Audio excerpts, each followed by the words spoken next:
please rise for silent invocation, followed by the Pledge of Allegiance.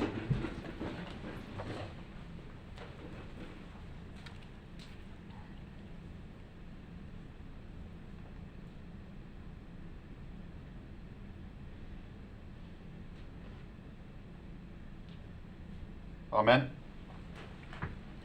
I pledge allegiance to the flag of the United States of America and to the republic for which it stands, one nation, under God, indivisible, with liberty and justice for all.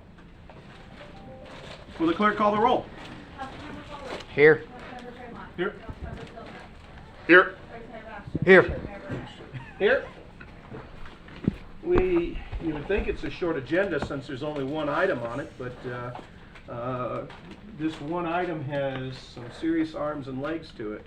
And when it comes to taking care of what's right, taking care of some of the things we've been tasked with, by the voters of the ballot box even, with the constitutional amendment, and some of the impacts we've seen of that in the marketplace. We've got an awful lot to discuss tonight. And for those watching and for those listening, although we are working to set the max millage rate, and I do think that we're all going to get a little sticker shock about what we're talking about when it comes to the impact of $15 minimum wage as we move to that over the next few years. There are a lot of implications. I want everybody watching and listening to kind of take note what we're trying to do and what we're trying to accomplish, that we're trying to hold serve on everything else as best we can and maintain the city services where they need to be, but it's going to be a broad and expansive discussion. And with that, I'll turn it over to City Manager Wayne Clark. Wayne, tell us what you're going to tell us. Good evening, Wayne Clark, City Manager. I'm going to do the core of the presentation tonight. We've got some supplemental information. Should your questions and discussion warrant that and you want to go in that direction, I've got about a little bit less than 15-minute overview. It leads into some options for you to consider for setting the max millage. As you know, tonight we're just talking about it in concept. The vote to set it is coming up, scheduled on 27th. So I broke this down into three components. There's a little bit of the strategy, how we approach the budget, bringing it forward to you, what the general fund budget includes at this point, and then the setup towards some options related to the max millage. As the mayor just mentioned, one of the first things we knew coming into this is that Amendment 2 had been passed, and we've got to address this $15 an hour minimum wage. This is a summary of the minimum requirements. I can tell you tonight we have been able to tentatively balance the general fund to the September 21 requirement. So what's in it at the existing tax rate would meet the minimum requirements of this state statute without raising the taxes, leaving them at the existing level. One of the benefits of this community in this area, the cities and the county in this area work together really well, and we share ideas. We try to find best practices. We work together on how to do things right for our region. So I've spent some time trying to find out what the other places are doing. We're all trying to help each other with how to address this. As I started looking into it and talking to some of the other communities, some of them are better comparisons than others. This is just showing you about how many people we have. As we started looking into it, our impact is about a quarter of our staff are below the $15 an hour. So our estimated cost to do that with some compression relief is $3 to $4 million. There are going to be some of these cities like Daytona who has more employees. They're closer to it already. They're almost there now. DeLand is looking at a 0.2 mil increase to get there. So some of them would apply better than others, but just it gives you a little bit of an idea, relatively speaking, what the challenge is for Port Orange to get there with that 130 or so employees. So this was the strategy we approached coming in front of you, is that we have tentatively balanced the general fund right now at the existing 4.6622 mils with the requests that the department had for operational enhancements and staffing adjustments, which includes the wage adjustment that's required for NAGE and for tentative discussions with the union to date.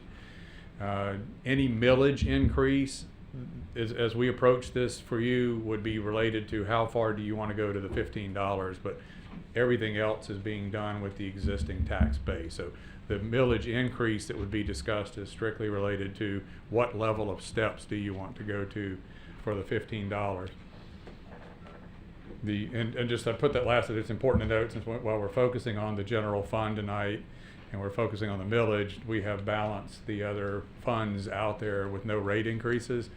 You are going to see a solid waste study coming forward here probably in August with a potential implementation of a rate increase some point in the year. It won't be adopted as part of the budget, but with losing the recycling money, that's going to need to be addressed for the fund balance there, but they're all balanced. So this is really a discussion about the base tax rate for what the departments have brought forward, and then any increase in millage strictly tied to what you want to do with $15. We have a stormwater rate review coming up, do we not? Did we do that, was it 4 years ago?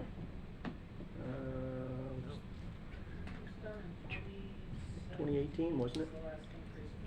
17? 17 or 18. So we're 2 years away.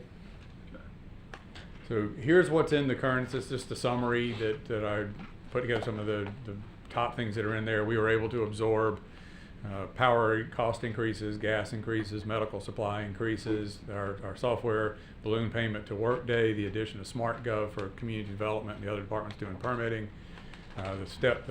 This was our first in regular payments to First Step, and then there's some additional staff requests that the next slide will go into more. We basically ended up with about $1 million more in revenue this year than last year. In this case, this year, most of that new revenue is a result of property values going up. So it was the assessor's increase that generated most of that $1 million.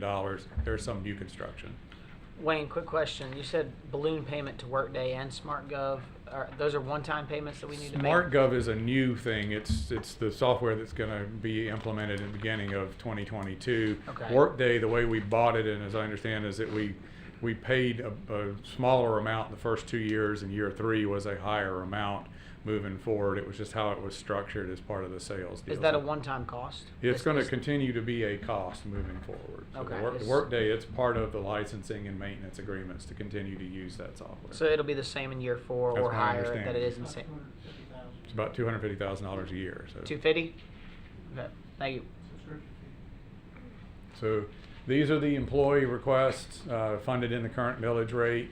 The fire rescue employees are related to transport. They were part of what was presented in 17 as the request related to it. Coming along in the future, there's a number of Parks and Rec employees. These were all part of the rec expansion. So the building across the street, 20,000 square feet there now, I'll give or take about another 10 being added to it. So these are the positions that they had been planned for as part of the expansion of that building, or planned for with the expansion of transport. For the millage background, so the council's scheduled to actually vote on this on the 27th. This is a special meeting that will start at 6 p.m. here to vote on the max millage. It's very important we do that on this date. We have reporting requirements to state and county agencies that we must make. So we've provided ourselves a little bit of time to post and notify and do everything we need to do to be compliant with everybody's regulations. And Wayne, I'm just going to stop you right there just to elaborate for people listening at home and watching. When we're talking about the maximum millage rate, we're not talking about the rate that we are adopting. Many times we start with the max millage rate and we sharpen our pencils and go from there.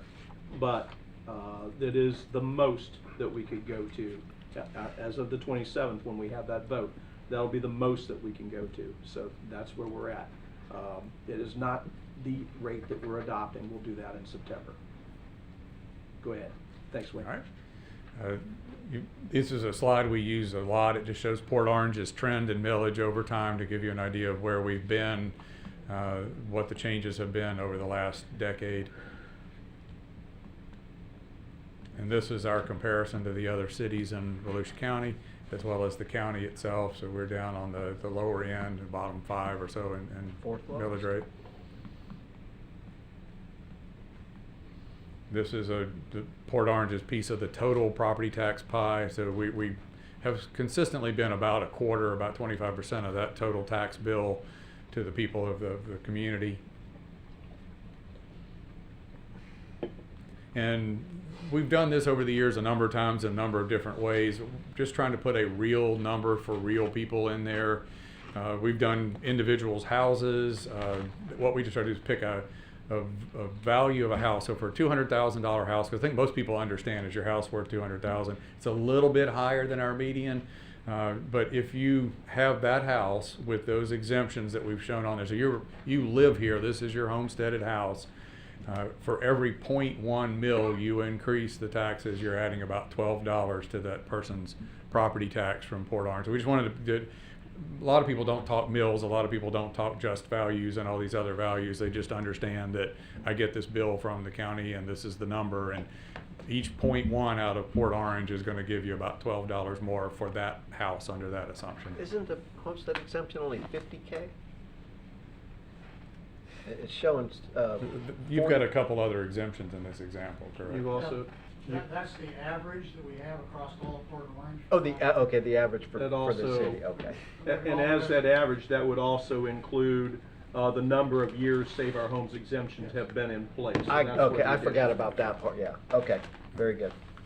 Yeah, I mean, if you get a more expensive house, you'd have more. You know, Yeah. We're trying to at least put a real dollar concept.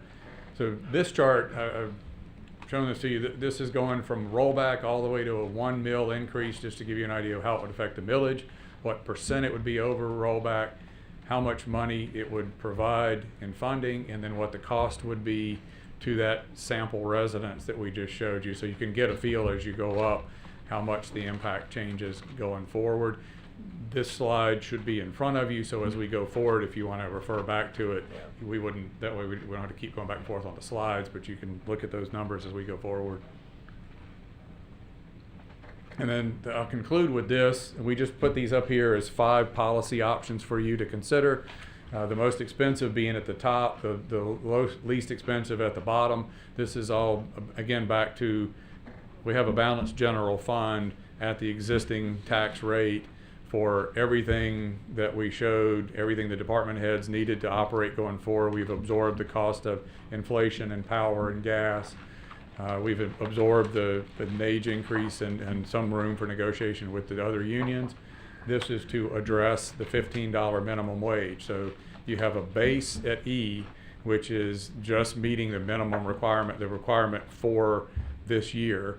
As you move up, you get different dollars. We talked about a couple times, at some point it's been like, if you want to get halfway there, that's the $12.50, that's C. In some conversations, it's been easier to describe it as dollars per hour. So some of the cities are saying, we're going to try to get everybody to 13 in year 1, 14 in year 2, and 15 in year 3. So we put both options there for you to look at to see what it would take to get halfway there is C, what it would take to get to 13. And you can obviously pick any number, and whatever council direction is, we'll make the budget work within that. But this is to help you with policy options as you go forward, to help us with where you feel comfortable moving forward. So that concludes my part of the presentation. I'd be happy to answer any questions. We have finance staff here, HR, Jamie's here, and all the other department heads as well.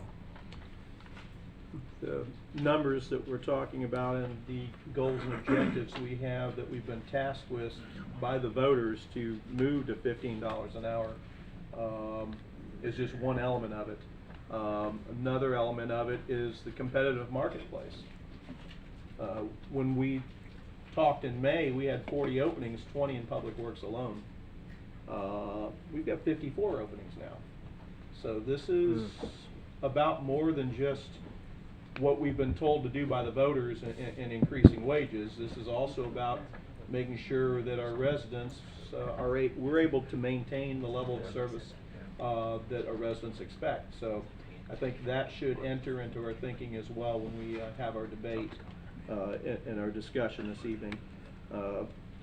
We have a wide range of spectrum from E to basically holding serve this year, which we really can't do because we will be tasked with partial implementation, to option A, which would be an all-out attack on getting there and being ahead of the curve and being ahead of everything. So Wayne, I appreciate the hard work that you and the staff have done in generating the options. And like I said, this is the max millage we're talking about. And whatever number we come up with tonight, we're still going to, we may have further discussion on it on the 27th as well. because I know that just like any other year, we've always tasked you with going back and whoever the city manager is and the finance staff with where else can we save, where else can we gain efficiencies. We've added a ERP, and the efficiencies in improvements in customer service ought to also come with efficiencies with payroll as well. So I'd expect that you'd look for those. So I think that's enough of me trying to frame the conversation. Jonathan, why don't you start with comments or questions right now, or your opinion? Sure. I think you're framing it very well, Mayor. We've been presented with a challenge up here that has not been presented to anyone else before, but like every other city and every other business in the entire state of Florida, we're all going to be grappling with this to figure out how do we want to approach it. I think staff's done a pretty nice job here. I like hearing that we're able to meet all of our requirements and everything that is currently on this list. You know, we got the FPL, the 13%, wage adjustments, fuel cost, and we got all that at the existing millage rate. So that says to me that staff has worked pretty hard to get there. For me, I don't know that I see the job market continuing to have the circumstances that it has over the last year and a half through COVID. I do believe we're going to see people who are wanting to come back to the workforce. And while I want to see us take some sort of a bite out of this apple, I don't want to be the city that runs all the way to $15 an hour either. I think we need to try to make a small dent in this. I think we need to attempt to get to a competitive standpoint, but I don't want to be leading the charge either. I think come September, as the landscape changes, we're going to see a lot of people who are looking for jobs. I think we have some really good openings here in Port Orange. Port Orange is a good place to live, and the city of Port Orange is a good place to work, and that has value. I think it'll have value to us as an employer and to employees that want to come work for a good city. But those are my initial thoughts and comments on where we are for now. Okay. Chase? Wayne, on this, I don't know which page this is, included in the current rate, does this also include addressing wages that we've been discussing in other meetings to address that minimum wage? I want to make sure I'm clear on that. The existing 4.622 millage rate would allow for the minimum, the state requirement to meet the $15 an hour, the number to get to in this year. It also includes the raises that would be required through the contract with NAGE, and allows you the flexibility for the negotiations with the two unions that you also have open right now. So that's included in the existing tax rate. The increases that were there as options for you to consider is just strictly if you want to go beyond the minimum for this year. But you're able to do all of this stuff with the current rate? Yes, sir. Okay. But you have additional requests that are still coming? No, this is it. Outside of any raise is nothing but what you want to do with $15 an hour. We have everything there. You said outside of what we want to do with $15. That would be the only reason for you to increase the millage, Right. other than if you ask us to give you different things. But we're not asking you for anything additional than the 46622, Gotcha. outside of what you want to do with 15. All right.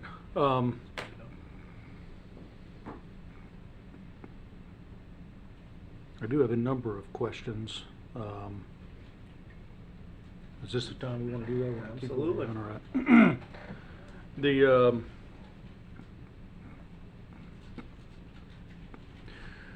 We have spent, or what was not spent again this year in budget? What is the forecast of how much we're going to not spend?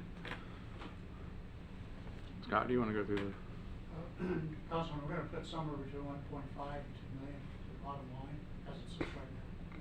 So we're gonna have almost 2 million unspent dollars from not including CARES Act dollars. That's right. Okay, from our regular budget, that we had last year. Primarily from salary savings. All right. due to COVID and the vacancies. Primarily from what? For the vacancies that we've had. Okay, that leads me to two other questions. What has been our average vacancy rate in the past 5 years? You have that numbers? Anyone have those?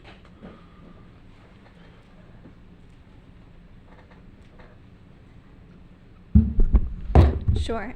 Jamie Miller, interim deputy city manager. So when we look Interim. at our vacancy rate, there's a lot of ways you can define that, and obviously personnel is a moving target. As soon as we hire on 2 people, we can lose another one. So we typically look at our turnover rate, and so in 2017 and 2018, it was about 20%. That did dip down in 2019 and 2020 to about the 15-16% area. We are on target for 2021 to be much higher. We have seen, because of the aggressive market that we've talked about, that we anticipate to be in probably about the 22% range if the turnover continues the way we're currently trending. All right, so now, another question. What's been the trend, say the last 5 years, the trend of the unspent dollars at the end of the year, end of fiscal years? We ran that, it typically is between 92 and 94% of our money is spent. So you're around 5 or 6% unspent.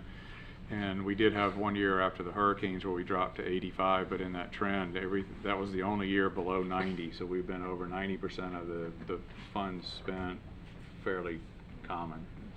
So give me a dollar figure. So are we between 1 million and 2 million year over year of unspent dollars? Yes, sir. Yes.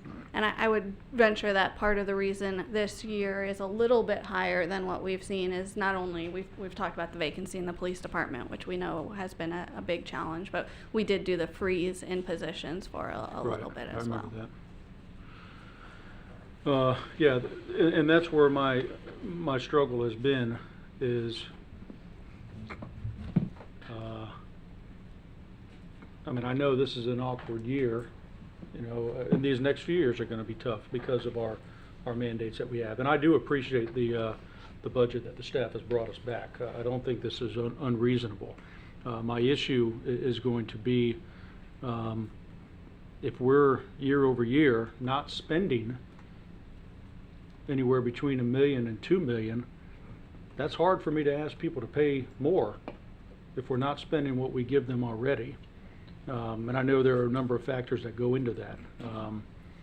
And I'm not suggesting a rollback. I'm not looking at that by any means, because I know, costs go up, inflation happens, and we have to keep up with the expectation to pay our people fair. Parks and Rec, we have six requested. Curious as to how many do we have staffed at the rec center now?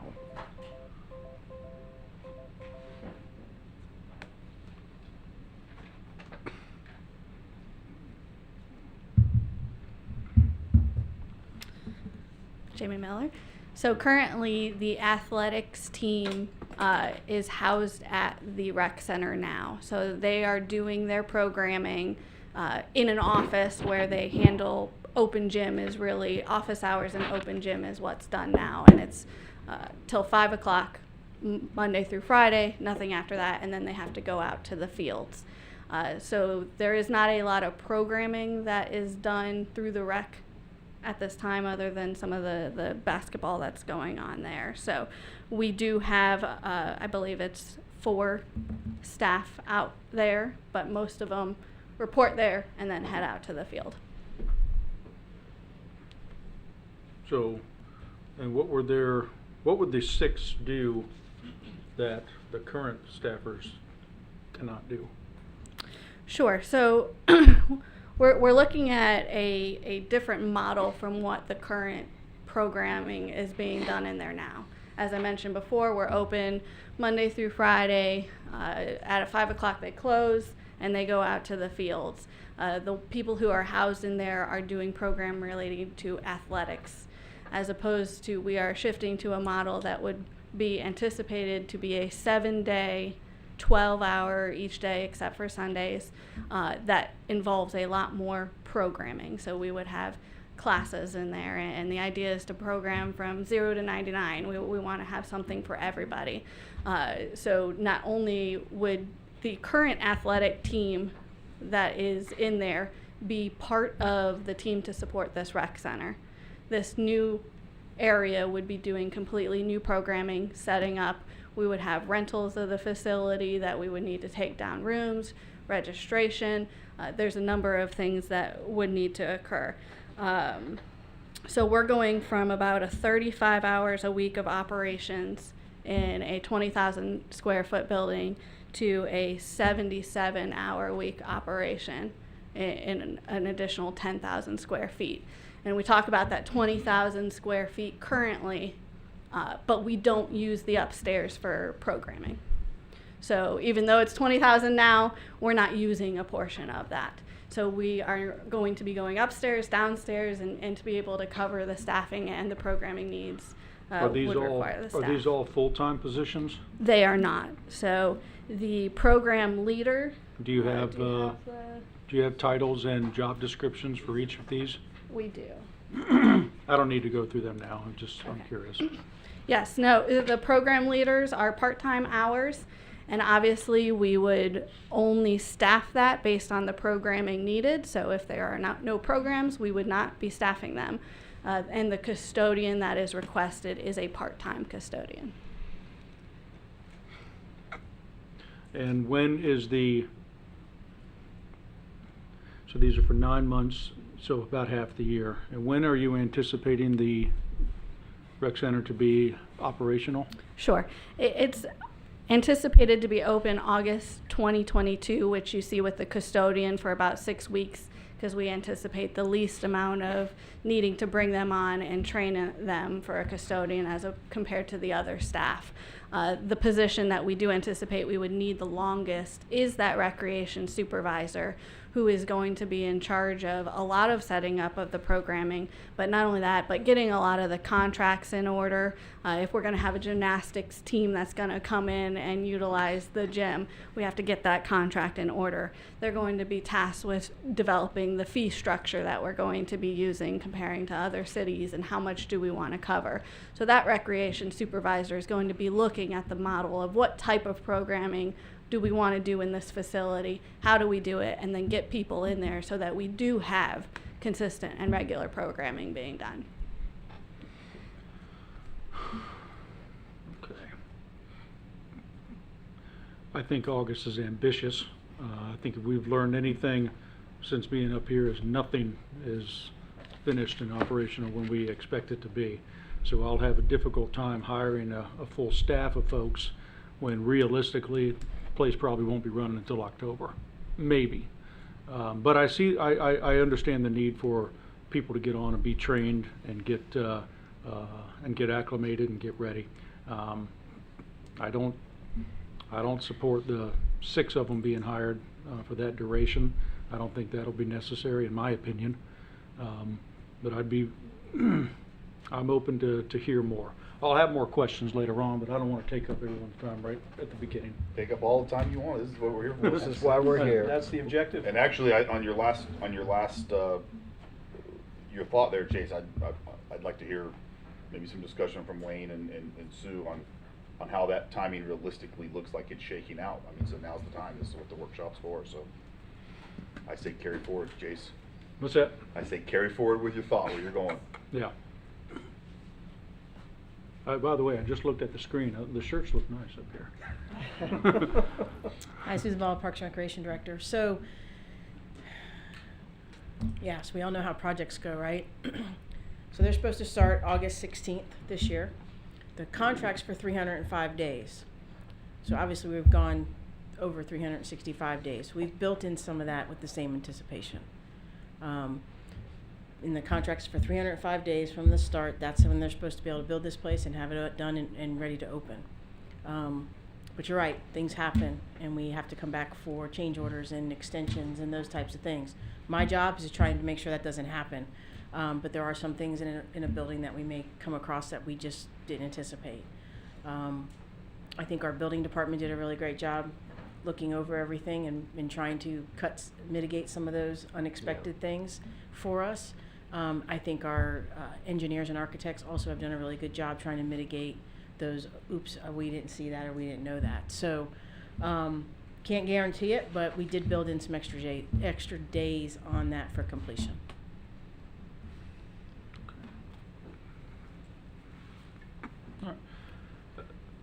Yeah, that's all I have for now. I will have more, but I want to hear some other guys talk first, though. Drew, where are you going? Going home. No. So currently, roughly 25% of our employees are under $15 hourly. If we just did the current millage rate and addressed all the minimums and brought it up to $10 hourly in, October 1st or whatever the date is there, at $10 an hour, you can't afford to live in Port Orange. Not even an apartment. So that's not a good thing. Port Orange is a great place to live, but affordable housing is scarce everywhere. And $10 hourly, just $1,600 and change a month, that's not gonna allow you to live here. If I'm not mistaken, I believe Daytona is already at 15 hourly across the board, and DeLand just went there a few weeks ago. Their plan is to be there by the beginning of the fiscal year. No, I think they're. Well, they want to be there Yeah. now, but they're going to have full implementation. And so there's two cities, and I know other cities are focusing on this, and I don't expect to see them all jump to 15 hourly, but two have already done, or are there. The plan is there. Nearly half of our fire department employees are under 15 hourly, 27 of 57. That's close enough to 50% to call it. That's a lot of those employees. Again, that probably can't live in the city of Port Orange. And the bottom line, over 60% of the voters statewide approved this referendum, and we're going to have to address it. I think it's great that staff has done the work and put this in, and at our current millage rate, we could meet all our obligations. But we need to take some steps to get to that 15 hourly before the 5 years, because my guess is that all the other cities, before the 5 years runs out that they have to implement that, they'll be there. And again, they're not all going to go this year, and I'm not saying to go there, but I'm saying we got to do something. And I mean, God, 25% of our employees are under there, and and I'm not comparing it, but there are a lot of private businesses that have already made the jump to 15. I mean, I get that, and it's different because we have the benefits and those things, but we have to do something. And it doesn't have to be the entire thing, but we have to take a bite. As John said, we have to take a bite out of this apple sooner rather than later. So we're, I don't know where we're going to end up, but we have to start chipping away at this. And we're going to have other difficulties as well. Absolutely. You think about it. You raise somebody in public works $1 an hour, that's $40 a week. You raise a firefighter $1 an hour, that's $60, $70 a week by the nature of the shift work. So yeah, with it's yeah. not all equal, Yeah. but it's all statutorily mandated. So we do have to address it. Yep. Scott? Wayne, on this particular sheet here, for just a second, if we can look at this. I know on the right hand, Scott, this is what I'm looking at here. On the right hand side column, we're using the anticipated real dollar increase for the sample of a $200,000 home. Is that what we're looking at there? Yes. Okay. So shouldn't that column be shifted down a row? Because at rollback, they would be 0. But to stay at the current millage, it actually would be a 2/10 increase on the first step. Am I looking at that wrong, Scott? It's not moving from rollback, it's moving from the current rate. Right, but for purposes of real dollar, the real dollar increase begins at anything above rollback, right? Yeah. But for the purposes of figuring impact of $15 an hour implementation, they covered everything in what they're presenting at the current rate. So, true if you're talking about everything, but for the purposes of this conversation of $15 an hour, that's drilling down to that, if I'm not mistaken. That's not including the appraiser raising their tax value of their property up, so it's, as the mayor's saying, it's tied specifically to your actions related to the $15, not Okay. the extra cost they're already paying because their property's worth more money. All right. So as we move forward in this process between now and September, maybe 2 of these charts, so the one will show us the actual rate, if we set it at here, this is what we're gonna be looking at, that'll help me out a little bit, because I do like the scenario of what's the real dollars. Nobody's paying their taxes in a millage, right? So they gotta write a check, somebody's paying that in real dollars, so that definitely helps me out. In terms of in terms of the general discussion, I think everybody is bringing some great comments and concerns, and this is all about us trying to fulfill a mandate at the same time staying competitive in the job market. The one thing I would suggest is I think that we can get up here and we need to caution ourselves. I think normally we're thinking like, how are we stacked up against the other municipalities in the job market? And I think that's realistic to do, but in this scenario, we now also have to realize that same legislative mandate applies to the private sector. So we're competing against all of those. Everybody. That's right, yeah. So we have to realize when we say, we think the job market's going to maybe correct and all that, well, perhaps more people will start going back to work, but the competitive market is not going to correct backwards because the law now will not allow that. So you're seeing a lot of companies, even nationally, already jumping to $15 an hour and already moving in those trends. So the private sector doesn't reveal that to us, so we don't know how aggressively they're trying to get to 15, when they're going to do it, and what they're going to, how they're going to get there. But I would caution us that we do need to keep that in the backs of our minds, that we are in a lot of ways in certain positions within our city, a large amount of them actually, we are competing in that same marketplace. In your positions that require a certain skill set, certifications, things like that, then yeah, we're more so tied into the government sector. But there's a lot of jobs that we have, labor-related style jobs, for lack of a better word, I guess, that we do have to be mindful of to compete against that.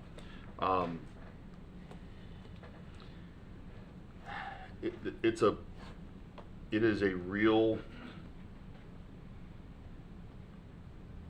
challenge for sure. How do we get to the mandate, and at what pace? And the decision we make, I think we need to look at cost as well as risk. Chase, I think you bring up a great point and a great thought. When you're talking about like historically the last 4 or 5 years, what do we ended up with at the end of the year? I'm always thinking about that. If we are going to explore that further, we need to seriously understand what the risk is, because like some of those numbers we spoke of earlier, by and large, a lot of that has come out of the police department because the turnover has been so high in that profession right now. That can't be sustained. That has to correct. That's not going to The get 20 cheaper. plus openings we had there last year Right. are almost completely gone. Right, yeah. So that, those savings that Scott's noting this year, that is not likely to be the same scenario next year. We hope it's not. We don't ever want that scenario, because we're already one of the lowest staffed law enforcement agencies in the state per capita.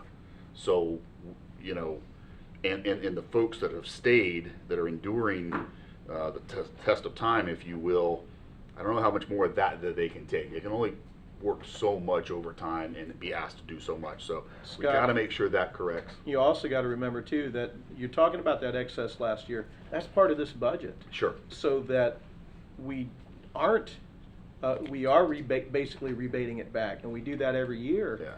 If we don't, we have to have a balanced budget. If you go over, we're going into reserves. That's dangerous.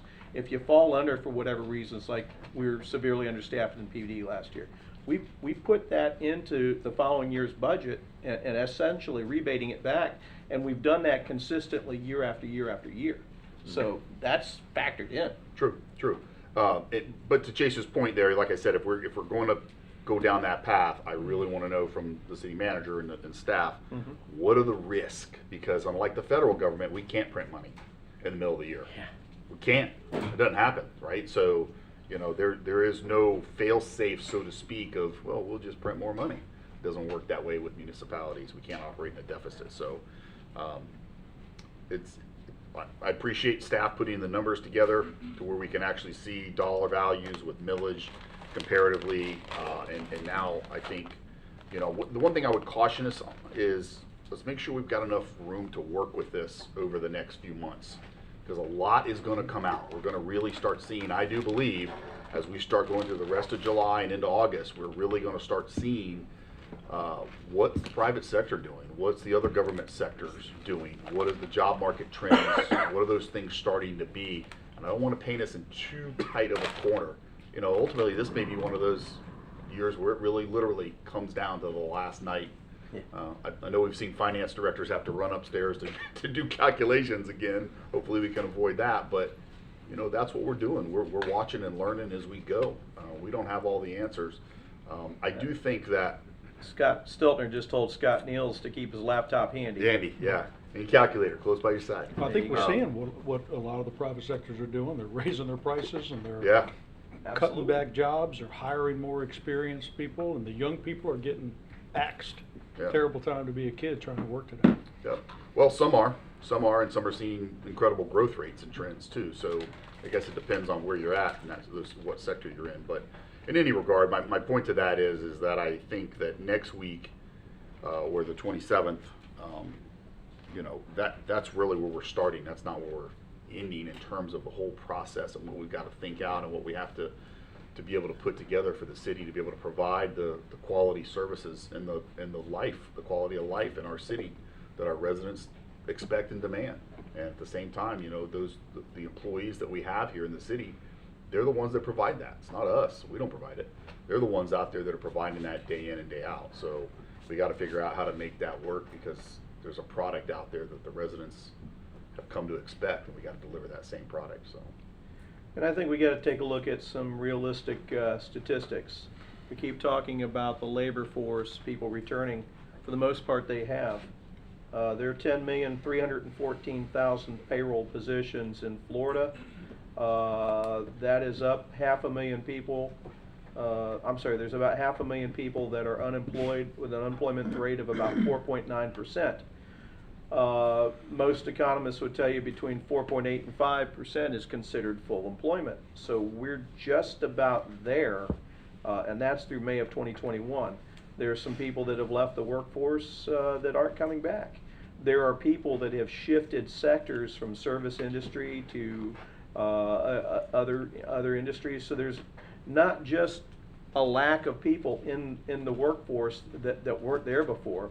That's not that large a number anymore. There are people that have just actually shifted sectors. If you're a service worker and you're working for tips and all of a sudden you didn't have a job last year, you're looking for something, hey, maybe it is my time to look for something with better pay, better benefits. So there's been a lot of movement in the workforce that is also a factor. But if we're looking for numbers to flood back into the workforce, you know what happens when you go to McDonald's now and you go inside, you know, I've got to pay you $15 an hour and I don't need you to wait on the counter anymore because I put that kiosk in over there that can take the orders. So there are other shifts that are going to be happening in the workforce through automation and the like that this is all going to play out over a long period of time. Well, I think that Buc-ee's up in Daytona is a good example. They do not have a single position of any type that's less than $15 an hour. Yep. That is the lowest starting position they have, which is now forcing Wawa and everybody else to start doing the exact same thing. And I know that Scott had a conversation with the city manager in Edgewater. You know, we're talking about this maybe costing $1 million or whatever it is this year. They're looking at roughly the same numbers in little old Edgewater. So the impacts are going to be different on everybody. You mentioned, I think Drew mentioned Daytona and DeLand. I've talked to them. I talked to the mayor of Ormond Beach at a meeting that we had the Volusia League of Cities Executive Board meeting at lunchtime today. And the mayor of Ormond Beach is relatively certain that there's going to be some large movement there in the first year as well. Everybody is working this out. Jonathan, when you were talking earlier, I was channeling Bob Ford in my head, who used to sit in that seat. He'd often say, it's good to be on the leading edge, but you don't want to be on the bleeding edge. Ha. And Wise words. And yeah, and he was right many a time. And I think it's important. We might not want to be a market leader, but man, if you are a market follower and you're following from too far behind, you're never going to catch up. That's a lot of moving parts to this. A lot of moving parts of this. I had talked to Wayne after we talked at the earlier workshop about how do we phase this in over 3 years. Looking at some kind of 50, 30, 20 approach. If you're looking at that, that looks close to option C this year. The mandate is over 5 though, right? Yeah, The legislative mandate's over 5 years? 26. Before. it's 5. 5 years? 2026, 5 years. Okay. Keep in mind that it's the beginning of 2026. We're talking about fiscal year 2022, so it's really, in Full essence, blown. about 3.5 years Yeah. away. So, you know, and that's a combination of us being competitive and implementing this. If we could put those options up, those They're on. A, B, C, D, E, F on this, are they up there? Yes, sir. Okay. I've got this, I've got that, I've got that, okay. So we're all over the place. If we're looking at C, it scares me to go over 5. I mean, but that's just me with sticker shock. I'm looking at 5.5% to get there right now. I can't do that to the taxpayer right away. As much as I'd like to say, hey, let's get this done, we're doing this with their dollars. And I think that it not only exceeds our mandate, but exceeds the marketplace of what we need to do to make sure that we're providing the services we need for them. I would like to look at kind of C light myself, just because that's 50485. I'm like, what does 4.999 look like? I don't know. Personally, I'd like to focus in on a C or a C light myself. We need to make a jump. Everybody else, Scott, what you said, we are competing against the general marketplace for labor. It is tight out there. We're not just competing against other cities. It's like a restaurant. McDonald's is not just competing against Burger King. McDonald's is competing against Wawa or anybody else that can provide that service. And they're keenly aware of that as well. With that, gentlemen, I would like your opinions on where you think we should be in A, B, C, D, E range, or anything in between. And Jonathan, I started with you, so I'm going to come back to you. And then we'll see what kind of consensus we have so that we can give some sort of direction so that we can do this all over again in a couple of weeks on the 27th. Starting with me again? You bet. Oh, man, I feel honored. Hey, you know what? The value of a good leadoff hitter. Yeah. Well, again, reiterating what the mayor said earlier, this, for anyone watching, this is the max. This is the ceiling on the building. It is not where we are actually setting the millage rate. I'd like to be maybe D, somewhere in that area. of the 5 choices that have been presented, that'd be the one that I'd be looking at Okay. for Chief- a letter grade. Chase, where are you today? I'm in about a similar location, and I've had great conversations with Wayne, and you guys know I've been singing the same tune year after year. I'm typically at about a 2 to 3% year over year, because I know we have costs to incur to take care of, but understanding the challenges that we have, I anticipated extending my typical grace that I have in increase in taxes, and I felt a little bit more comfortable at the current rate, which gives us still a significant amount of dollars, including again the current trend year over year, not just last year, but the last 5 years of the lack of the unspent dollars that have come in. And I also have reservations on hiring 6 Parks and Rec, and I've had very, very good discussions with the fire chief, and I understand the need and the request, but I also don't support the 3 additional guys for the transport. I've been consistent on that since day one, so I'd like to see the dollars offset to pay our guys who we have now. That's all. Year after year, I know as we grow, we need more services and we have more people to do the work, but just taking into consideration, every time we hire more people, that impacts our ability to pay the people we have now. And I want to take care of our current workers, but that eats in every single time we hire new staff, new personnel. So I'm more comfortable at the current rate, but for our discussion purposes, I can be between C and D when you're looking at the the compensation scenarios. And based on my conversations with Wayne, I think he'd be able to pull that off. But we've got a long way to get there. I understand where we're at now. So setting a max millage rate, which scenario would I put you in? D, C, E?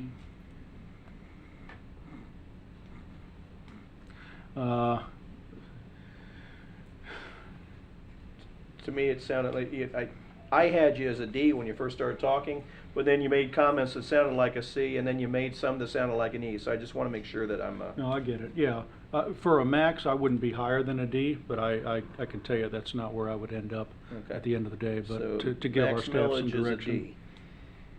Okay, for now. Okay. But I think just to caveat that, by removing some of the proposals that are in here, this D can go up higher as far as meeting the demand for the wages that we have to meet without hiring more staff members. I think that's what I was trying to Okay, so indicate. Are you really at a C then? No, Or no, because you're saying no, that you could do. You could I'm saying do, we can get you to could do more closer at to D than C. you. I'm saying we can get closer to C with our D rate. Okay, so you're a D. Drew?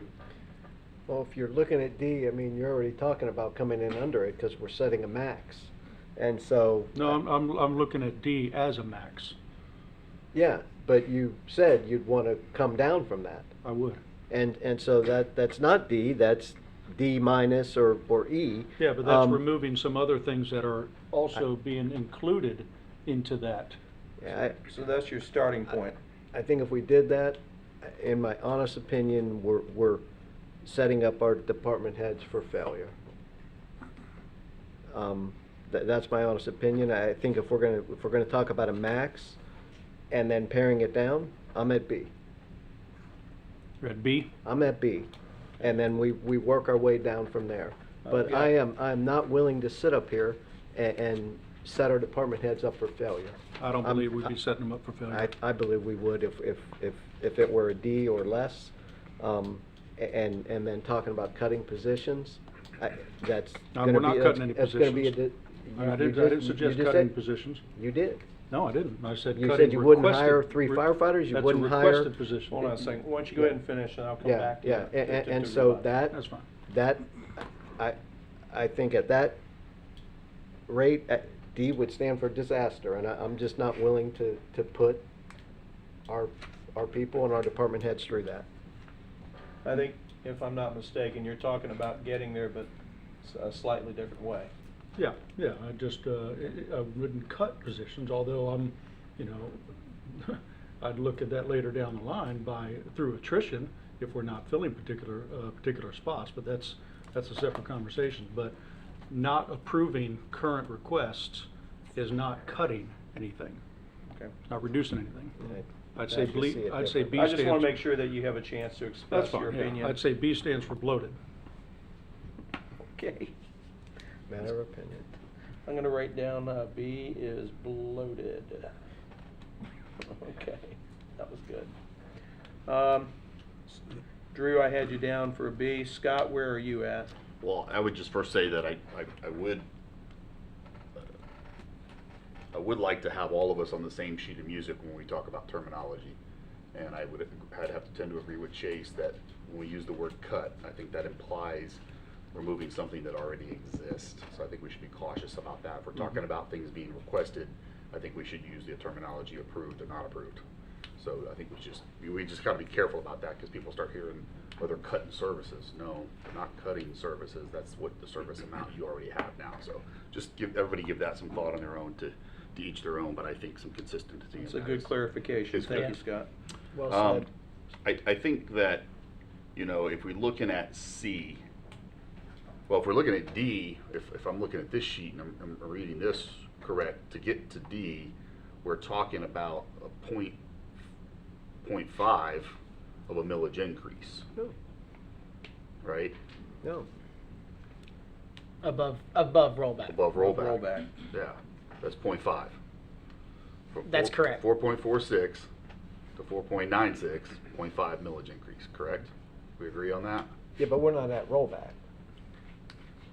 But that's. But what we're rollback talking would about be. balancing the budget at the current millage, so that's where I worked my numbers off of, was the current millage. Okay.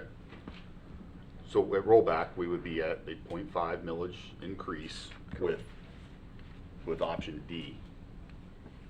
Am I reading that right, Wayne? Yeah, Okay.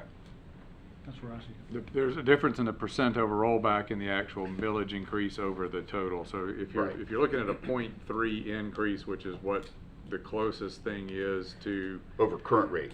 D as in David, Okay. that 0.3 is an 11.818% increase over rollback. Got it. Okay. I'm probably a little bit like the mayor. I know we don't have a C light, but I'm probably somewhere in there between C and D as a max starting point. Because I think that is still a pretty healthy bite at the apple coming into year one of this mandate. If we're looking at C. Clear as mud, Mayor? Yeah, exactly. If we're looking at C, we're 13.4% above rollback. And as much as that hurts, I also am listening to what the voters did when they went into that ballot box, and that ballot language was there. That ballot language told people that this could happen and would happen, and they voted for it. And now by law, we have to do something. I Well, can't. if I So, can just so we are obligated to travel this path. How we travel this path is what we're talking about now. So, and I would just offer to this thought, and we haven't really mentioned this, let me mention this, and I'll let you finish up there, Mayor, but, you know, we are looking at this from a cost perspective. What will the taxpayers be paying out for the same services or more services or whatever? There's another element to this same statutory increase, and that's that a lot of folks will now have a revenue gain and increase. So you got to kind of keep that in mind too. As they went into the ballot box, a lot of them voted. Voting themselves a raise. That's right, voting themselves a raise at the same time having to understand that I'm also voting myself an expense. Good point. That's a good point. And You over guys are six, good and tonight. over I like 6 out of this. 10 said yes. When we're talking about C, we're talking about $48 a year. That's a dollar an hour in 1 week, for about a week and a quarter. That's a dollar an hour for a week and a quarter of wages. So that's a very small chunk of what they've actually voted for. My thing is that as much as I want to keep this in check, and we do have a fiduciary responsibility to the people who elected us and voted for us, they voted for that.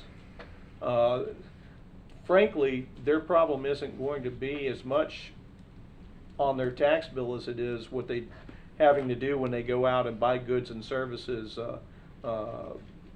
Because if I'm business owner X and I have to pay my people more, if I was paying them $12 an hour before and now I got to work to 15 and I'm paying them some benefits, I'm either looking at what can I take away benefits, or what can I do to make sure I'm not cutting my profit, because if I do that, I risk going out of business.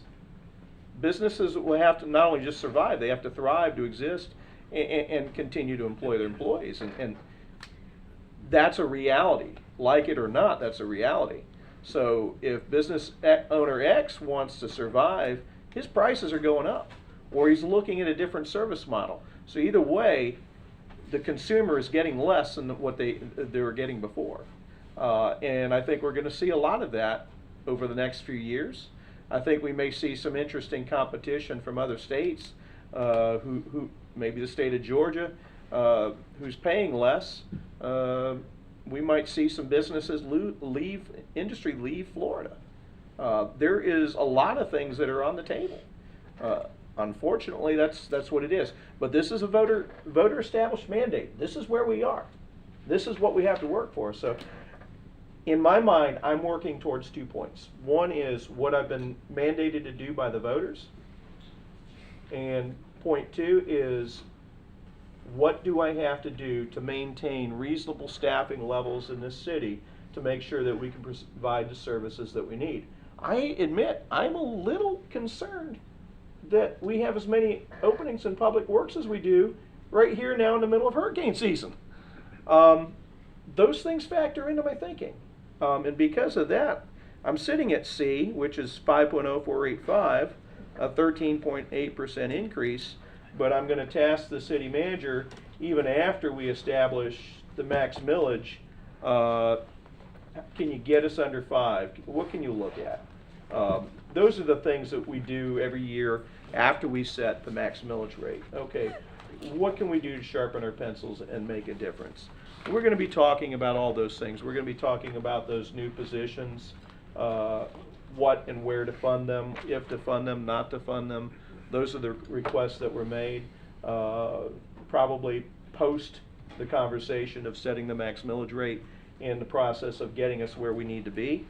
But just plotting the course right now, I have a B, I've got 2 C's, and I've got 2 D's, which to me the median there is C. So I would think that our starting point when we set the max millage rate, and we'll still have to talk about it when we get together on the 27th, but we're looking at 5.0485 for the max millage rate. And then, of course, the hard work begins. Where do we go from there? That's what I see as the consensus based on what the 5 of us have discussed tonight. And certainly ideologically speaking, we may be all over the place with this, and that's okay too. But that's the way I see it. And you guys tell me from a consensus standpoint, from the beginning of the conversation on the 27th, is that where we're at from what I'm hearing? I think that's fair. Okay. All right. Wayne, I believe for the purposes of this meeting, we're trying to figure out where we wanted to be. We still got a long way to go. And I tell you what, the person who sat in that chair, or I should say the persons that have sat in that chair over the last 10 years that I've been on council, have sweated it every year for different reasons, but they've had to sweat it. And just because you're the new guy doesn't mean you don't have to sweat it. We're going to make you sweat it too. So, do you have what you need from us? Yes, sir. I did want to confirm that based on the discussion tonight, the council is okay to have the clerk cancel the meeting Thursday night that we had scheduled as an alternate in case we didn't. I think that we have achieved consensus and we can cancel Thursday night. Okay, and I Yes. did get one specific comment from Councilman Stiltner on improving slide 17 to clarify property tax increase. If there are any other slides, graphics, data, anything we did not get you that you would like us to provide you before the 27th, let me know. We will put it together and get it to all of you ahead of that meeting. Any form, anything that you think we can do to help you with that, let me know. Okay. Any other business come before us this evening? Yes, sir. If not, have a good night. Thank you, everybody. Appreciate it. Okay.